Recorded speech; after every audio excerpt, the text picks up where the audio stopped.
আল্লাহকে ভয় আমরা কিভাবে করব। অনেক মানুষ দেখবেন 5 ওয়াক্ত নামাজ পড়ে, কিন্তু দেখবেন গোপনে গোপনে সুদের কারবারি করে।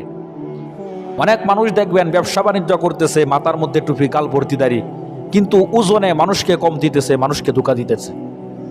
এটাকে আল্লাহ তাআলার ভয় বলে না। আল্লাহ তাআলাকে কিভাবে ভয় করতে হবে?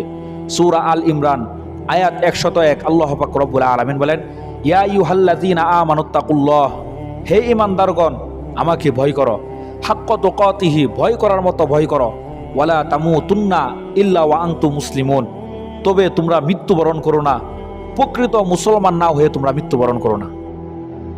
আল্লাহ তাআলাকে ভয় করার মতো ভয় করতে হবে। যখন আল্লাহ পাক রব্বুল আলামিনকে আমরা ভয় করার মতো ভয় করতে পারবো, তখনই আল্লাহ পাক রব্বুল আলামিন বলেন, ওয়া মান ইয়াত্তাকিল্লাহা ইয়াজআল লাহু মাখরাজা, যে ব্যক্তি, যে বান্দা আমাকে ভয় করবে আমি তার জন্য রাস্তা বের করে দিব, ওয়া ইয়ারযুকুহু মিন হাইসু লা ইয়াহতাসিব, এবং এমন উৎস থেকে আমি তাকে রিজিকের ব্যবস্থা করে দিব যা সে কখনো কল্পনা করতে পারবে না।